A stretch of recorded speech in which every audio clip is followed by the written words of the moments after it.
The Lord be with you. And with your spirit. A reading from the Holy Gospel according to Matthew. Glory be to you, O Lord.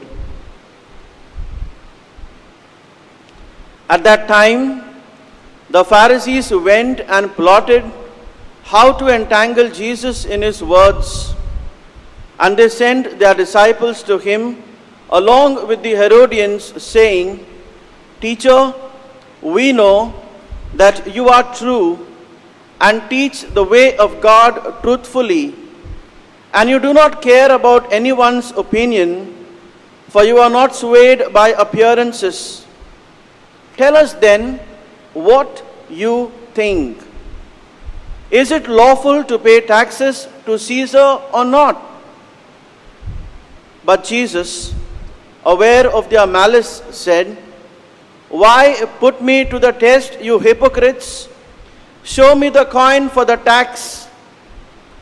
And they brought him a denarius. And Jesus said to them, "Whose likeness and inscription is this?" They said, "Caesar's."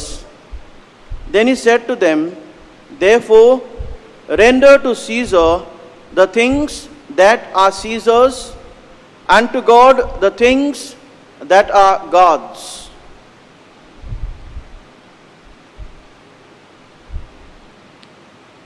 The Gospel of the Lord. Praise to you, Lord Jesus Christ.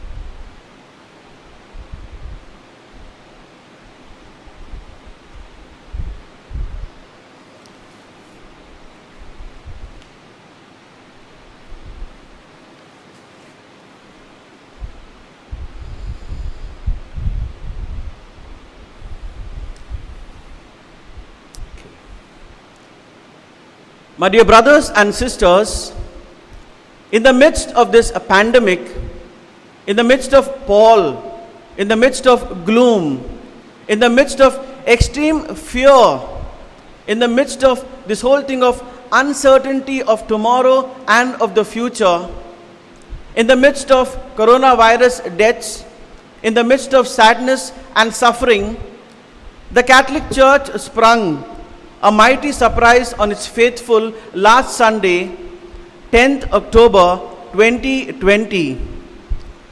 Carlo Acutis, a 15-year-old Italian young lad, was beatified at the Church of St. Francis of Assisi, Italy.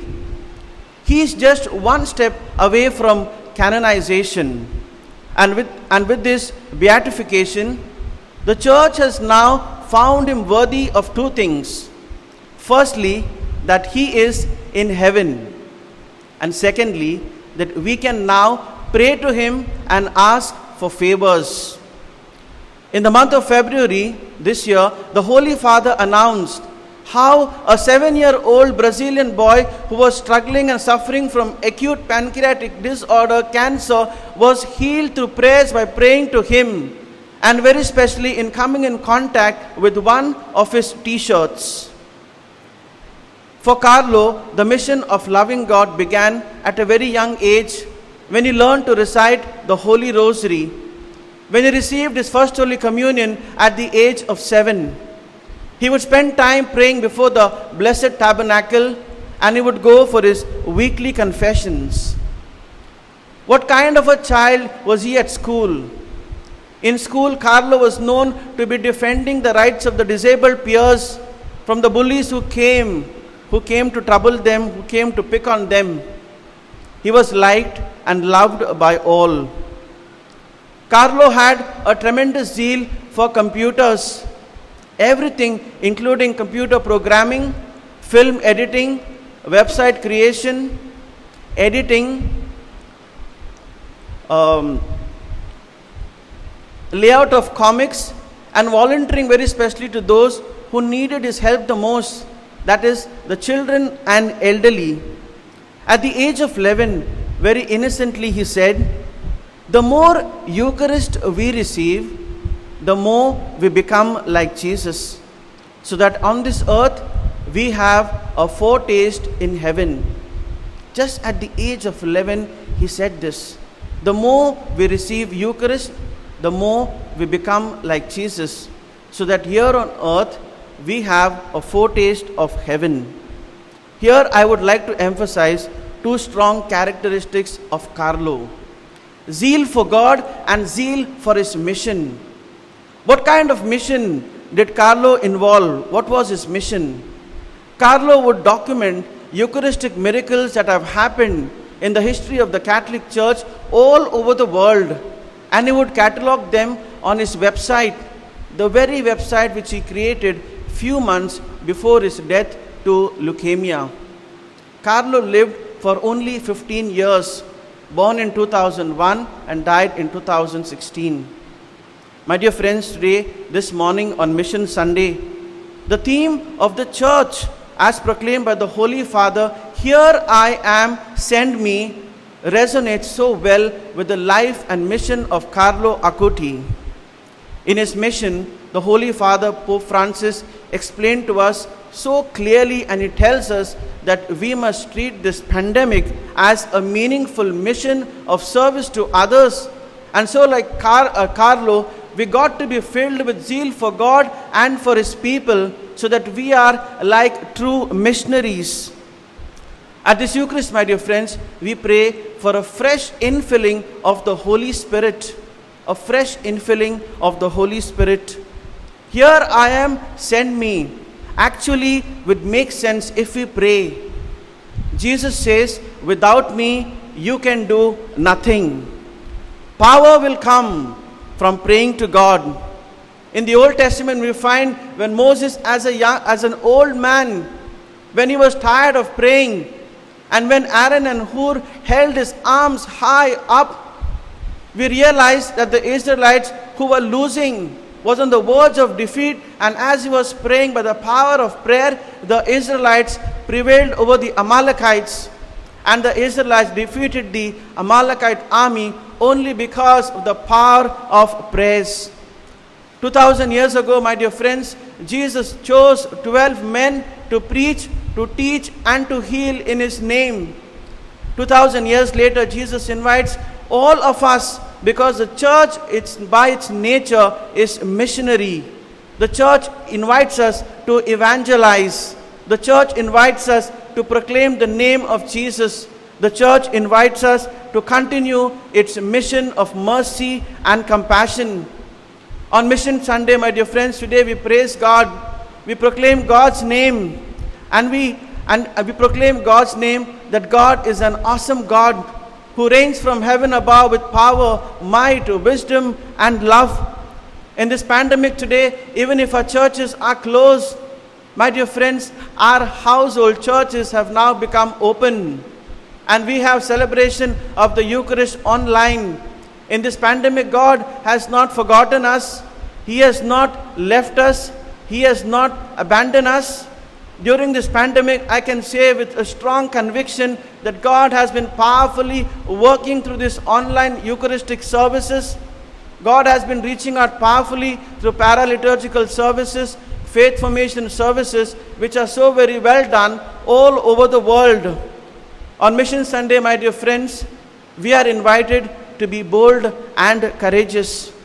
Now is the time to make a difference in the life of all those badly affected and devastated due to pandemic. In the early church, the early Christians made sure that all their needs were met in the community. All their needs were met in the community and by the community. There was no one who was just left out. This morning, my dear friends, in the name of Jesus, on Mission Sunday, I invite you to adopt a struggling, poor family. I invite you at least to take care of some of the needs of these poor, struggling families. Perhaps education of children, perhaps food bills, perhaps medical bills, perhaps a house rent, perhaps of some important EMIs, and stand as a shield for at least for the next 6 months. If our people are suffering today, my dear friends, we have a moral responsibility of reaching out, because we all belong to the community of Jesus, sharing one faith. My dear friends, let me assure you this morning that all those who will reach out to families with money or any other resources, you will never ever become poor. The moment you choose to be generous, you are opening doors of abundant blessings in your life. Tell the Lord, here I am. Tell the Lord, Lord, inspire me to reach out. Mission Sunday, my dear friends, invites us to renew our commitment. Mission Sunday, my dear friends, invites us to renew our commitments as genuine and true missionaries of Jesus. And so therefore on this day we pray, here I am, Lord, send me. Lord, teach me to reach out. If we stand for God and for His glory, we got to first know Him, experience Him, encounter Him. Say, here I am, Lord, send me. Lord, teach me to reach out. Today, my dear friends, the world needs prophets like Elijah. People of faith to bind, people of strong faith to bind the virus and claim total healing. Tell the Lord, here I am. Inspire me, Lord, to reach out. The world needs prophets.